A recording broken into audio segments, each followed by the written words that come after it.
Hi, this is Dr. Gregory Sadler. I'm a professor of philosophy and the president and founder of an educational consulting company called Reason.io, where we put philosophy into practice. I've studied and taught philosophy for over 20 years, and I find that many people run into difficulties reading classic philosophical texts.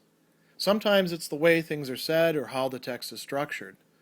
But the concepts themselves are not always that complicated, and that's where I come in. To help students and lifelong learners, I've been producing longer lecture videos and posting them to YouTube. Many viewers say they find them useful. What you're currently watching is part of a new series of shorter videos, each of them focused on one core concept from an important philosophical text. I hope you find it useful as well. In Book 7 of the Confessions, Augustine gives us a really interesting narrative about his own philosophical or theological development, and he's telling us how people get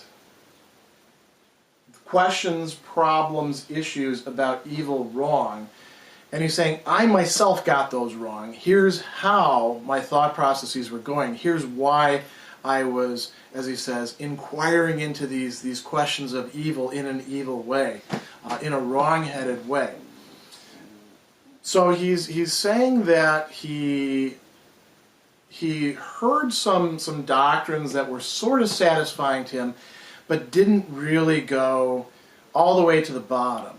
So here's what he actually says to begin this passage. He says, I wanted to know, where does evil come from? Why is there evil in the world if there is God? This is a big problem.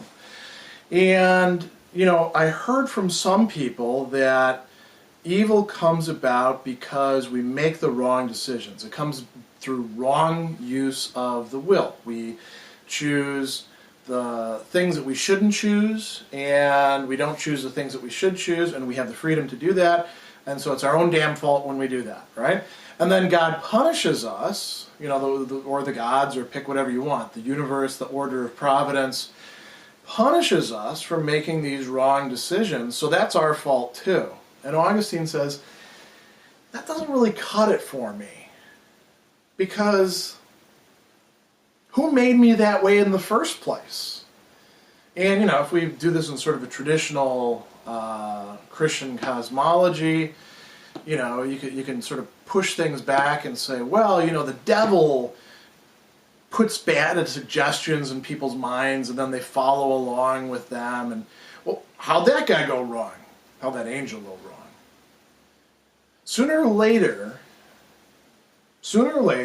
you have to push the problem back to God and say, look, you're going to say that God is all-powerful, all-knowing, he's this all everything, existence itself, supreme existence.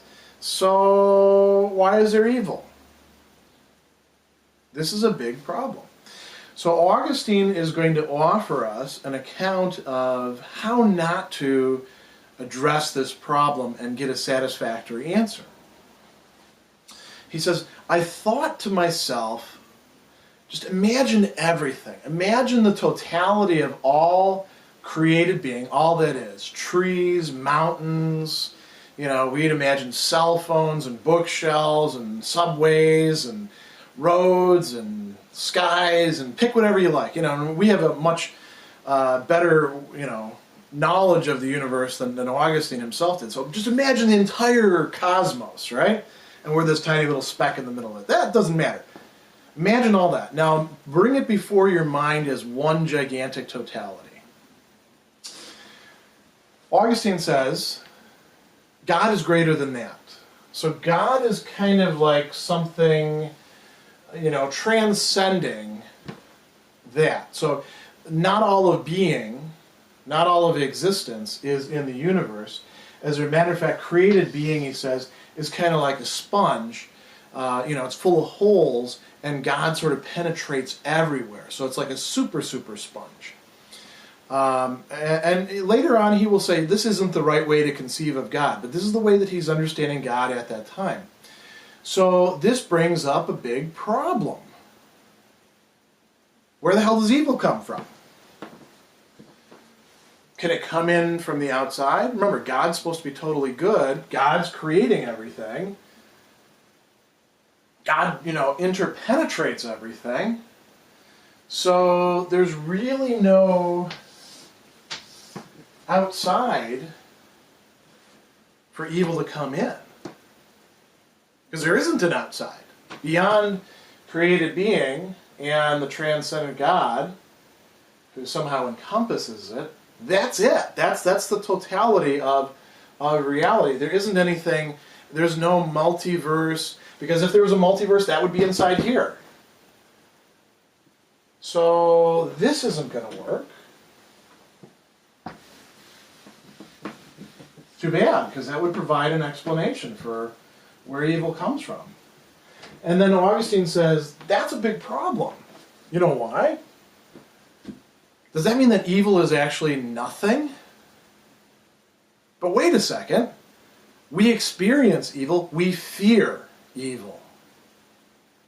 Or maybe is, and here's a really interesting suggestion that he makes, is that fear itself the origin of evil? Is that how everything got started?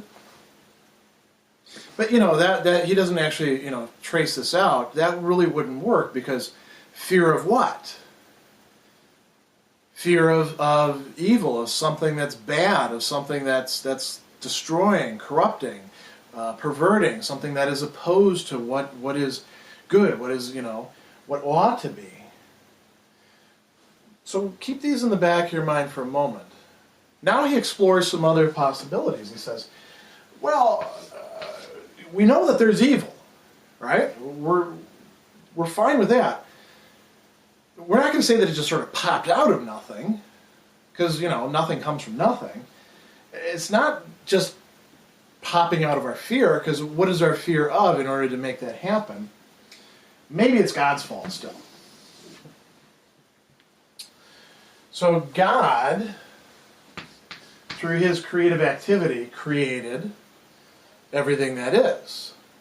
But what did he create it out of? Well, another way of getting around this problem of attributing evil to God would be to say that, God created everything, or actually not everything, out of some sort of evil stuff. We'll not even necessarily call it matter. Anything you like. Could be ideas, could be energy, could be whatever you like. Augustine is using, the term matter here because he's thinking in terms of, traditional ancient cosmologies, and in terms of the Gnostics, who he's targeting, mainly under the Manichaean form. But you could pick whatever you like. The basic idea would be that God doesn't actually create from nothing. God has to have something to work with, and there's something wrong with that stuff. There's some primal, original fault, sin, blame, evil, defect in the stuff, and he can't make it do what it ought to do or be what it ought to be. And so evil creeps into the world through created existence. Does that really resolve the problems? Well, it depends on your conception of God. Let's say, for a moment, that we're not assuming that God created everything out of nothing, that there is some sort of stuff that God actually creates from, some primal material that he uses, that he comes across. The primal material's got some sort of problem with it. Why didn't he make it better?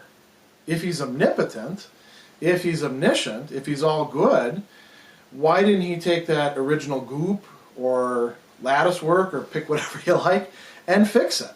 Wouldn't that have been a more reasonable thing to do? That's what Augustine, suggests here. So this is not actually going to get us out of the problem. He He would not be omnipotent were he not able to create something good without being assisted by that matter which had not been created by himself. And he says, so I went round and round thinking about this sort of stuff, and I never really arrived at a satisfactory conclusion. This is why we're talking about this as getting evil wrong. God creates everything out of nothing, so this isn't going to work. So where does evil come from? We go back to the original point, which is that evil arrives within being as a kind of nothing that is parasitical upon something, namely the plenitude of good created being, and it does so through certain types of beings, that is, beings that actually have a free will. That's going to be Augustine's solution to this, that he arrives at in the very end of the Confessions. Where he began is where he ends. He doesn't provide us with a full discussion of that. That's going to come in other core concept videos. This one was primarily just about what were ways to not get this right, the origin of evil. And so we've covered those. They were evil comes in from the outside, because there isn't any outside for it to come in out of.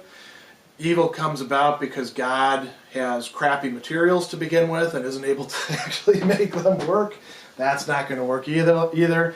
Evil comes about because of our fear of evil. Well, that presupposes that there's already evil there. So those are not going to work within a traditional theistic framework. You could say, well, then just abandon the traditional theistic framework. That's not what this video is about. This video is more about looking at these ways of not properly conceptualizing the problem of evil.